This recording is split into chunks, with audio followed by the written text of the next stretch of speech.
لي سؤال آخر: ما أكثر من يعجبك من المطربين في العالم العربي قديما وحديثا، وهل تحلمي بالعالمية؟ تحبي تشاركي مين عالميا، وهل سنراك أمام الشاشة للتمثيل قريبا أم لا؟ التمثيل هو خطوة بعيدة، مش في بالي دلوقتي نهائيا. حابة أثبت قدمي صح في الغناء وفي الموسيقى اللي هي حبي الأول يعني. أكثر من يعجب لا، من الناس اللي كان بغيها ناس كتار بزاف، بس سواء من القدام ولا من الجداد. ومن الجداد حتى مش مشهورين يعني. أي تجربة في الفن أنا أستفيد منها وأستمتع بها وأطرب لها. العالمية في اعتقادي، عندي اعتقاد وتصور أن كل ما كنت محلي كل ما أنت تكون عالمي. فبالنسبة لي العالمية بشوفها بمنظور تاني. مش تارجت واضح، هي موجودة في الكارير بس مش مفكرة فيها كتارجت واضح يعني. أحب أشارك مين عالميا؟ مش الاسم بحد ذاته اللي يغري بقدر ما هي المادة اللي غادي نقدموها. عاشق الأمل: أنت متهمة بأنك تتسلقي على أكتاف الكبار، هل هذا صحيح؟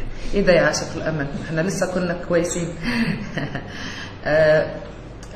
هذا الاتهام أنا شفته كذا مرة، ويعني الناس ممكن تفكر بالطريقة هذه، حقها، بس لازم توضيح. وشكرا على أنك طرحت السؤال، بالعكس أنا عجبني سؤالك جدا.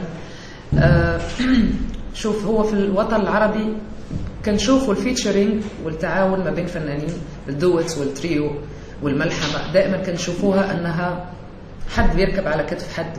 لا، أنا تشرفت بالتعاون مع كبار الفنانين في الوطن العربي، في الوسط الفني، سواء أبو أصيل والفنان الكبير أبو بكر سالم، أو الفنان الكبير كاظم الساهر، أو الفنان الكبير راشد ماجد، أو حسين الجسمي، أو أي حد أنا تعاونت معه، فهذا شرف لي أنا. وحتى الفنانين الملحنين يعني، لما تتكلم على كبار فعندنا كبار مش فقط مغنيين، عندنا كبار ملحنين وشعراء وموزعين وغيره.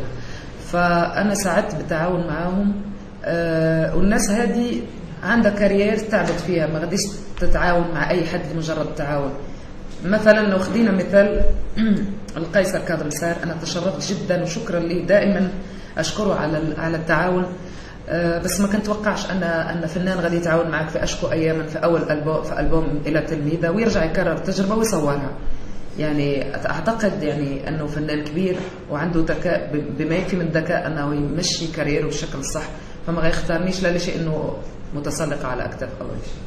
كنتمنى أن فكرة الفيتشرينج في الوطن العربي حتى عند الجمهور توصل بشكل صح، أنه تعاون فيه فائدة للطرفين. أكيد أنا بالنسبة لي كنقول أنا استفدت أكثر، لكنني أكيد فنيا أعطيت، وهذا بدليل كلام الفنانين نفسهم، وأنا أتشرف وكنشكرهم بالمناسبة.